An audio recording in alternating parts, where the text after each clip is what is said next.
Hi friends, எல்லாரும் எப்படி இருக்கீங்க? இன்றைக்கி உங்களுக்கு என்ன செஞ்சு காட்ட போகிறேன்னா, பன்னீர் அண்டு பொட்டேட்டோ உருளைக்கிழங்கு சாண்ட்விச் தான் பண்ணி காட்ட போகிறேன். அதுக்கு தேவையான பொருட்கள்லாம் எடுத்து வச்சுருக்கேன். பன்னீர், கரம் மசாலா, இஞ்சி பூண்டு விழுது, வெங்காயம் எல்லாம். இப்போ ஃபஸ்ட்டு உருளைக்கிழங்க வேக விடணும். அதனால் உருளைக்கிழங்க தோலை சீவிட்டு நம்ம அப்படியே குக்கரில் வச்சுருவோம். இல்லைன்னா ஃபுல் உருளைக்கிழங்க போயிட்டு அப்புறம் தோலை நீங்கள் எடுத்துருங்க. நான் சீவிட்டு அதுக்கப்புறம் உருளைக்கிழங்குல குக்கரில் ஒரு 4-5 விசில் விட்டு நல்லா குழையணும். அந்த அளவுக்கு விசில் விட்டு நீங்கள் மஞ்சப்பொடி உப்பு போட்டு கொஞ்சம் தண்ணியை ஊற்றி ஒரு விசில் விட்டு நீங்கள் வேக விட்டு எடுத்து வச்சுங்க. அது விசில் வரத்துக்குள்ளே நம்ம என்னென்ன பொருட்கள் ரெடி பண்ண போகிறோம்னா, வெங்காயத்தை ஒரு 2 வெங்காயத்தை பொடி பொடியாக கட் பண்ணி நம்ம ரெடி பண்ணிப்போம். கொத்தமல்லி எடுத்து வச்சுங்க. என்கிட்ட கொத்தமல்லி இல்லை, அதனால் வெங்காயம், பன்னீரை என்கிட்ட க்யூபாக இருந்தது, அதை நல்லா உதுத்து விட்டுருக்கேன். இஞ்சி பூண்டு விழுது, கரம் மசாலா, பட்டர், ஜீரகம், இதெல்லாம் தான் இதுக்கு தேவையான பொருட்கள்.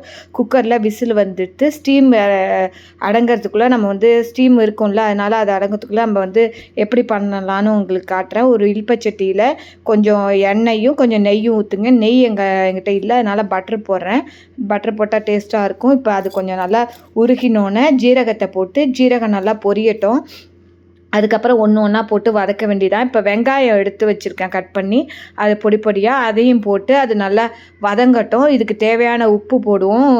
நான் கல் உப்பு போடுறேன். நீங்கள் சால்ட்டு 1 டேபிள் ஸ்பூன் உங்களுக்கு தேவையான உப்பை போட்டு மஞ்சள் பொடியை போட்டு அது நல்லா வதங்கட்டும். கொஞ்சம் அது நல்லா வதங்கினோடனே இஞ்சி பூண்டு விழுது போட வேண்டியதான். கலர் கொஞ்சம் மாறும்ல உங்களுக்கு. ஆக்சுவலாக இந்த வதங்கி இப்போ பாருங்கள் நல்லா வதங்கிடுத்து. இப்போ இஞ்சி பூண்டு விழுதை போடுவோம். இஞ்சி பூண்டு விழுது போட்டு இஞ்சி பூண்டு இதுவும் நல்லா பச்சை வாசனை போன பிறகு நம்ம ஒரு பொருளாக போட வேண்டியதான். இந்த சாண்ட்விச் வாரத்தில் ஒரு வாட்டி நீங்கள் பிரேக்ஃபாஸ்ட்டாக மார்னிங்கும் உங்களுக்கு எப்போ முடியுமோ பண்ணி சாப்பிடுங்க, சூப்பராக இருக்கும். இப்போ உருளைக்கிழங்க நல்லா மசிச்சு எடுத்து வச்சுட்டேன். உருளைக்கிழங்கையும் அதில் போட்டு நல்லா கலந்து விட்டுட்டு, பன்னீர் இருக்குது பார்த்தீங்களா, ஃபுல்லுமே உருளைக்கிழங்கு போட்டும் பண்ணலாம், இல்லை மிக்ஸ் பண்ணி பன்னீரும் போட்டு பண்ணலாம். நான் மிக்ஸ் பண்ணி கொஞ்சம் பன்னீர் கொஞ்சம் உருளைக்கிழங்கு போட்டு பண்ணுறேன். இப்போ இதை நல்லா இது பண்ணிவிட்டு கரம் மசாலா கலந்து விட்டுட்டு கரம் மசாலா போட வேண்டியதான். கரம் மசாலா நான் 1/2 டேபிள் ஸ்பூன் எடுத்து வச்சுருக்கேன். உங்களுக்கு தேவையான காரத்துக்கு, ஏன்னா இஞ்சி பூண்டு காரம் மட்டும்தான், அதனால் 1/2 டேபிள் ஸ்பூன் எடுத்து வச்சுருக்கேன். உங்களுக்கு தேவையான காரத்துக்கு வேண்டிய கரம் மசாலா போட்டு கொஞ்சம் பட்ரு மேலே நெய்யோ பட்டரோ கொஞ்சம் போட்டு ஒரு 5 மினிட்ஸ் அந்த பச்சை வாசனை போயிட்டு ஒரு 5 மினிட்ஸ் அதை இது வதக்கிட்டு அதுக்கப்புறம் பட்டரை போட்டு ஆஃப் பண்ண வேண்டியதான். சுவையான பன்னீர் பொட்டேட்டோ சாண்ட்விச் ரெடி.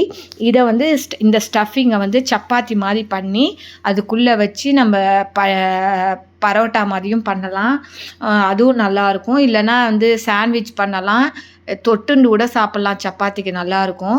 இது மாதிரி பண்ணி பாருங்கள். பிடிச்சிருந்தா என்னோடய சேனல் லைக் பண்ணி ஷேர் பண்ணி சப்ஸ்கிரைப் பண்ணுங்கள். இப்போ எப்படி நான் சாண்ட்விச் பண்ணுறேன்னு சொல்கிறேங்க. நான் இன்றைக்கி ஒயிட் ப்ரெட் எடுத்து வச்சுருக்கேன். நீங்கள் மில்க் ப்ரெட்டோ இல்லை வீட் ப்ரெட்டோ எடுத்துங்க. குழந்தைகளுக்குன்னா மில்க் ப்ரெட்டு கொடுங்க. வீட் ப்ரெட் பெரியவங்களாக இருந்தால் சாப்பிடுங்க. நான் ப்ளைன் ப்ரெட்டு தான் கிடச்சிது, அதனால் நார்மல் ப்ளைன் ப்ரெட் எடுத்திருக்கேன். அதில் கொஞ்சம் பட்ரு கொஞ்சம் நிறையா தடவிட்டு மேலே அந்த சாண்ட்விட்சை வச்சு அந்த உருளைக்கிழங்கு பன்னீர் சாண்ட்விட்சை வச்சு மூடி நம்ம சாண்ட்விச் மேக்கரில் வச்சு நம்ம ஒன்றை ரெடி பண்ணுவோம். இன்னொன்று தோசைக்கல். சாண்ட்விச் மேக்கர் எல்லாத்தையும் இருக்காது, அதனால் நான் ஒன்றை சாண்ட்விச் மேக்கரில் போட்டு ரெடி பண்ணி காட்டுறேன். இன்னும் நான் தோசைக்கல்லில் இப்போ லைட் எரிஞ்சு அதை ஆஃப் பண்ணதுக்குள்ளே இன்னும் தோசைக்கல்லில் போய் நம்ம பண்ணி காட்டுறேன். இப்போ கொஞ்சம் ஒரு தோசைக்கல் வச்சு அதில் கொஞ்சம் பட்ரு போடுங்க. இல்லைன்னா கருகும், பட்ரு போடலைன்னா கருகும். பட்டரோ நெய்யோ போட்டு அது கொஞ்சம் உருக்கினோன்னே இன்னொரு சாண்ட்விச் இருக்குல்ல, அதை வச்சு ஃபஸ்ட்டு ஒரு பக்கத்தை நல்லா இது பண்ணுங்கள். அது நல்லா அழுத்தி விடுங்க. தோசைலிப்பியை வச்சு நல்லா அழுத்தி விடுங்க. அது கொஞ்சம் சிம்மில் வச்சு கருக்கும். சிம்மில் வச்சு பொறுமையாக அதை அமுத்தி கொடுங்க. நல்லா ப்ரௌன் ஆகிடும். அதுக்கப்புறம் வெந்து போயிடும். மேலேயும் கொஞ்சம் பட்டரை தடவி வைங்க.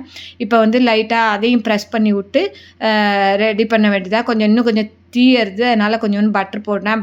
தோசைகளில் மட்டும் இதான் பிரச்சனை. சாண்ட்விச் மேக்கர்னால் அந்தளவுக்கு பட்ரு தேவைப்படாது. தோசைகள்னால் கொஞ்சம் பட்ரு ஊற்றணும். இப்போ மொறுன்னு சுவையான சாண்ட்விச் ரெடி. நீங்களும் இது மாதிரி பண்ணி பாருங்கள். இது பாருங்கள், இதுலேயும் சாண்ட்விச் மேக்கரும் ரெடி ஆகிடுது. ரெண்டும் ஒரே மாதிரி தான் இருக்கும். அதுக்கு கொஞ்சம் பட்ரு அதிகமாக தேவைப்படும். வாரத்தில் ஒரு தடவை குழந்தைங்களுக்கு பண்ணி கொடுங்க.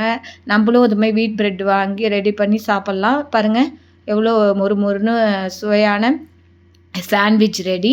இன்றைக்கி எங்கள் வீட்டில் பிரேக்ஃபாஸ்ட்டுக்கு சாண்ட்விச் அண்டு சுண்டல் அப்புறம் ஒரு ஃப்ரூட்ஸ் இதான் எங்கள் வீட்டில் இன்றைக்கி மார்னிங் பிரேக்ஃபாஸ்ட்டு. நீங்களும் செஞ்சு பாருங்கள்.